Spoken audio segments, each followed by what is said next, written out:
আমাদের পরিকল্পনার থেকে ঈশ্বরের পরিকল্পনা অনেক সুন্দর। যখন সকালবেলায় ঘুম থেকে উঠে আমি আমার নতুন বাড়িতে এসেছি, আজকে বাড়িটা ঢালাই হবে। শুধু ঢালাই না, যখন বাড়িতে এসেছি তখন দেখছি একটি হনুমান আমার বাড়ির ছাদের উপরে এসে বসে আছে। আমি প্রতিদিন হনুমানজির পুজো করি, প্রতিদিন সকাল সন্ধ্যা মাথা ঠুকি।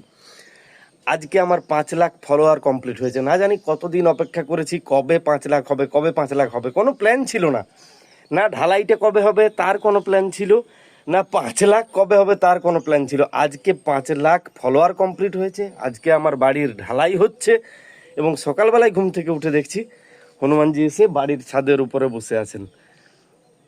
এই সংযোগ ঈশ্বর প্রদত্ত। ঈশ্বর না চাইলে এগুলো সম্ভব নয়। কোনো দিন কারু খারাপ চাইনি, কোনো দিন কারু খারাপ করিনি।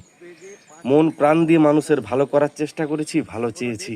তাই আপনাদের ভালোবাসা, আপনাদের স্নেহ, আপনাদের আশীর্বাদ আমাকে হয়তো সত্যি সত্যি এমন খুশির দিন উপহার দিয়েছে। নতুবা প্ল্যান করেও এগুলো হয় না যে আমি যেদিন আমার স্টুডিও, আমার বাড়ি ঢালাই করব, সেই দিন 5 লাখ ফলোয়ার কমপ্লিট হবে এবং সকালবেলাতে হনুমানজি এসে বসে থাকবেন ছাদের উপরে। সারা রাত ধরে বসেছিলেন কিনা আমি জানি না, সকালবেলা যখন এলাম দেখছি বসে আছেন। এক অদ্ভুত, আমি ওটার ভিডিও করিনি।